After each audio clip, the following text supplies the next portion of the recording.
Begitulah juga bangsa Israel ini. Kalau bandel, Allah marah. Allah hukum. Tetapi pada waktu mereka dihukum, mereka sadar. Lalu Bapa perbaiki lagi. Kasih kelihatan kebaikan Bapa. Bapa baik sekali buat anak itu. Anak itu bisa hidup kembali, senang lagi. Nah, begitulah dalam Yeskiel pasal 47 kita membaca tentang bagaimana Tuhan mengembalikan bangsa ini yang sudah terpuruk oleh kesalahan, oleh dosa mereka. Bagaimana Allah angkat mereka kembali. Kalau Papa sudah marah, sudah nakal, sudah pukul kita sebab kita nakal, diampuni. Ya, sebentar lagi dia bilang, yuk kita pergi yuk, kita makan es krim yuk. Makan es krim lah di bawah jalan-jalan. Untuk menunjukkan cinta kasih daripada Bapa. Begitulah dengan Tuhan. Tuhan mau tunjukkan kebaikannya, apa yang akan terjadi bagimu. Dalam kesusahan itu ada seorang Nabi Yeremia berkata dalam kitab Nabi Yeremia pasal 29. Dia berkata kepada bangsa Israel yang sedang dihukum itu. Yeremia berkata, tidak lama lagi kamu akan ditolong lagi oleh Tuhan. Kamu akan dilepaskan oleh Tuhan. Kamu akan diangkat lagi oleh Tuhan. Rancanganku tentang kamu, aku tahu. Tuhan berkata, aku tahu rancangan apa yang ada padaku tentang kamu. Waktu Tuhan menghukum mereka, Tuhan sudah punya rencana bagaimana mengangkat mereka kembali. Bapak ini Bapak yang baik, ha? Nah, begitulah kita membaca di sana dalam Yeremia 29. Yeremia bilang, Tuhan berkata, aku mempunyai rancangan-rancangan yang baik tentang kamu. Rancanganku bagi kamu bukannya rancangan kejahatan, tapi rancangan yang baik, yaitu akan ada hari depan yang penuh pengharapan. Itu yang Tuhan katakan. Ada rancangan hari depan penuh pengharapan.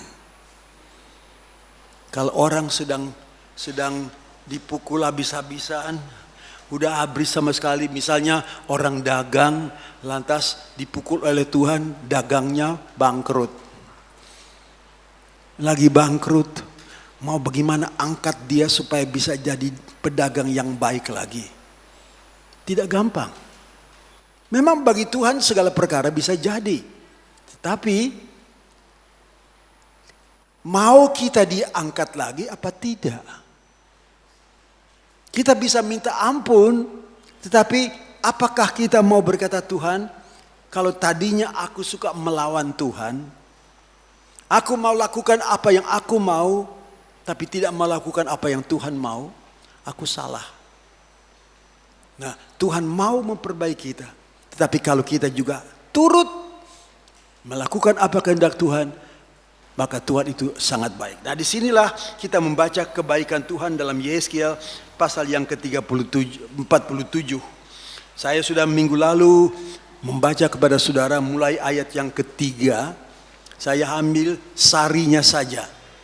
Sebab tadi pagi dalam kebaktian pertama, kebaktian kedua, saya juga sudah bilang, ini Yeskiel 47 saudara-saudara, merupakan satu nubuatan dari Tuhan diberikan kepada Nabi Yeskiel. Supaya Yeskiel menulis dan sekarang dibacakan buat kita semua. Dan kalau kita mempelajari dengan baik-baik, dengan meminta pengetahuan dari Tuhan, meminta urapan dari Tuhan, kita baca dengan pengetahuan, maka kita akan mengerti, oh ini yang akan jadi. Ini yang akan jadi. Bangsa Israel itu sampai sekarang masih berontak. Tidak mau percaya kepada Tuhan Yesus. Ada juga rasul-rasul dulu di zaman Tuhan Yesus, mereka percaya Tuhan Yesus. Banyak juga orang-orang Yahudi yang pertama-tama menjadi orang Kristen, ada orang-orang Yahudi yang banyak juga. Tetapi sebagai bangsa mereka belum mau menerima. Nah, karena itu saudara-saudara, kita melihat sekarang bagaimana Allah mau angkat kembali supaya bangsa Israel itu, bangsa Yahudi itu bisa menerima kepada Yesus. Bagaimana? Nah, disinilah kita bisa membaca.